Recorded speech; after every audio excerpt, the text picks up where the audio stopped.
center cavity and cover it with a base. In no time, you'll have the greatest gift you ever made. Asian coming up. Pillow pets make the perfect $20 gift. Daphne, good job, Scooby. Let's see who the ghost really is. Mr. McDonald, let's talk chicken. Are you aware that the public prefers the taste of Kentucky Nuggets to your chicken McNuggets by almost 3 to 1? No, sir. What makes something iconic, nostalgic? When you see something from even before your time and you long for it, what are you really feeling? A vibrant and unforgettable part of internet culture, the Vaporwave genre, deals with just that. The feeling of nostalgia for something you never experienced. They call it anemoia in English, Sehnsucht in German, and even in Welsh, they say heraeth. Many cultures have dealt with the idea of longing for an ideal or a time you simply enjoy the idea of more than your own.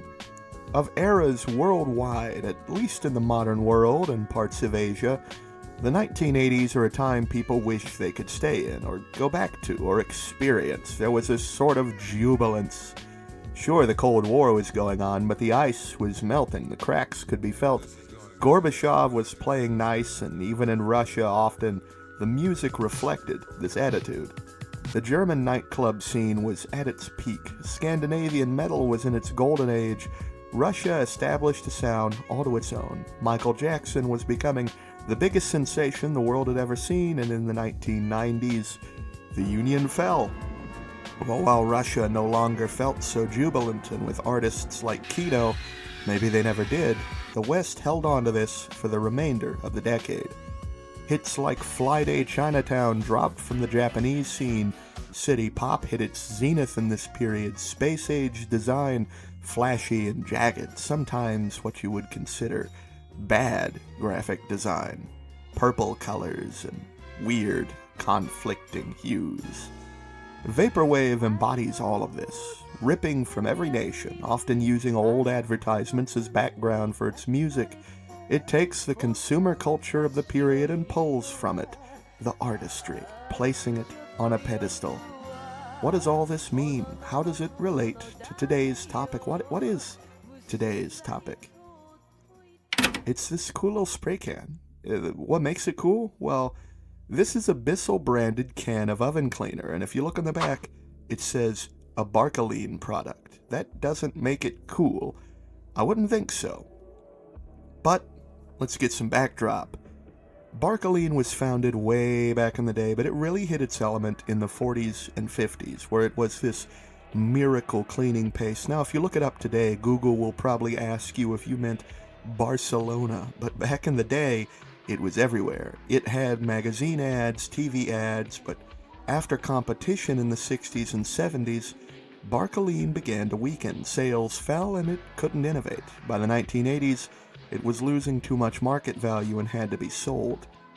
Bissell, however, had been a company for over 100 years. At the same time, it had a long history, claims to be the first company in America led by a female CEO, and its legacy as a maker of cleaning contraptions continues even into today, making miracles even now, but it began by accident. The founder himself, Mr. Bissell, was annoyed by the amount of dirt and muck in his place of work, and he made a machine that would clean it easily. Though Mr. Bissell died, his wife continued the business, and she guided it to a place where it could grow, and since, it has become the single largest company in the cleaning business of America. 25% of the American market share is theirs. You might notice something. Barcolene manufactures pastes and sprays and things for cleaning hard grime. Bissell makes machines. So what is this? Bissell oven cleaner spray. I found this can when I was looking through my house. See, it used to be my grandparents' house, but I inherited it. Don't worry about it, it's been a while. I don't need any sorries. I'm more enamored with this can, but why? I still haven't really told you why. The logo. Look at it closely. It isn't the same logo Bissell uses today. This can is old, it has a little rust on it, it's made of steel, it Looks like there's a seam in the metal. It's old. According to this place, this is a logo from sometime between the 1960s and before 1991 ended. We know Barcolene was still in business in the 60s and 70s, so the time frame is narrowed quite a bit. But the really interesting part is here. When you try to find when Barcolene was acquired, you can't nail a specific date. I tried for hours. I used GPT, I used Blue Sky. I went all over the place, and all I could be told is the mid-80s. I sent the AI photos of the can, and all it told me was the design resembled the 80s, and let's be fair, it's on point with that. Pinning down a precise date of production is easy enough. The code on the bottom, at least according to ChatGPT, is a Julian calendar, a common code used by companies, and it sets the production date of this can at March 2nd, 1991. But what I'm really trying to see is how long the can was on shelves. We know it couldn't have been after 1991, and it couldn't be before 1980. My grandmother, a full 12 years before I was even a thought in her mind, picked up this can and said to herself, "We'll need this," and put it in a low cupboard, never to be touched again. Until her grandchild at 21 grabbed it and spent 3 hours scratching his head looking at it. For 34 years, my family lived, died, laughed, and cried, and this can sat in that cupboard and watched it happen. And for just a minute, I stared at it. I could almost feel Grandma's hug. Remember the shopping trips. I wondered to myself, how many things like this hide around the house, older than me, never finding its purpose? This can is nearly full of this ancient cleaner.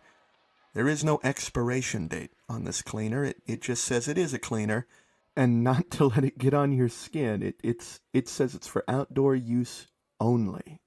Let it soak overnight, and years of grime will go away. Sure I hunt. Small game. Allergens, dust mites. They're everywhere. You have to get inside their tiny brains. Think like they think. And my gear? I pack a Bissell Healthy Home vacuum. This baby's loaded. Airtight HEPA system traps allergens, keeps them from going back in the air. There's only so much research you can do about a generic can of oven cleaner from a company not known for making it. I mean, this can literally has no record online. No one knows this product exists except for me and you right now. No one. So what's left? No sources, no traces, nothing. Well, Barcolene is gone. Its last trademark expired in the mid-90s. It's gone. But Bissell, well, it's doing better than ever. So I went to their website and I sent the company an email, not really expecting much. Their customer service is almost entirely focused on servicing their machines, their equipment. The website doesn't even showcase any of their sprays, though I do know they make a few, just not oven cleaner. But I got a reply, and rather quickly. And it was automated. It asked what my exact complaint was, and I told them no complaints. Just wondering if they could tell me the origins of this can. It's a product of theirs from over 30 years ago, and I was wondering if they could tell me exactly when it hit the market. They told me they had no record of the exact date, but that it had to be discontinued over 20 years ago due to federal regulations. And so, that's all we know. Something about the can broke federal regulations. The product within somehow can no longer be produced within the states. This can is utterly and truly alone. Even its maker doesn't remember it. We don't know the first day this hit shelves. Someone probably saw it, stocked it. Maybe it was you the first day it hit shelves. It even still has the price tag on it. 98 cents. A can of the same size today, $5. It's really incredible to hold this. I mean, it's just a can. It doesn't mean anything, but to me, it's older than me. Its purpose was never fulfilled, and I can hold this can, I can lay back in my chair, I can listen to the nostalgic waves of vapor, and for a moment, I can feel solidarity with a fucking spray can. I don't feel like I have a purpose, like I'm listless. This can is kind of like me. You know, I'm getting older, the can is getting older, it will never clean the grill, but I don't even know what I'm supposed to be doing. And I feel like this applies to a lot of people. We drift from check to check, but what are we working towards? So few people today seem to have plans beyond the next week. This can is like a lot of people its age. It never realized its dream. I spent hours across a few days looking at this can, thinking about the can. I got my friend to dedicate some time to taking cinematic photos of this can. I put this can in my car, and it got to see the outside world for the first time in 30 years. I took it to breakfast. I took it to the highway. I took it home and tucked it back in its cubbyhole, and I wrote the script, and I thought to myself, wow, this is just profound. Why do I think something like this is so profound? It's just a can. Older than me, and almost me and my friend put together. Nearly older than my mother. This thing saw the Union fall. It saw Michael Jackson in his element. It saw City Pop hit its zenith. It saw the towers fall, the invasion of Iraq, and the whole time it was never used. I cannot help but just obsess. The can is so unique, interesting. It is comically generic, and yet it's name brand. And yet, for all the power of the internet, for all our record of history, this can has never once been documented. No one has cared for it, thought especially well of it. Through this can, I can put a little history onto the internet for the world to enjoy. A simple can with a simple, bright, geometric design produced in the last months of the Soviet age. I can't expect anyone to really care. To look at this can and think it's as profound as I do. Look at the tag. I mean, this came from a Piggly Wiggly or a Winn-Dixie. These stores barely even exist anymore. This can has nearly outlasted the chains that sold them. I just can't get over it. This is the coolest shit I've had the pleasure of finding in my home. I have a 125-year-old Argentine Mauser rifle.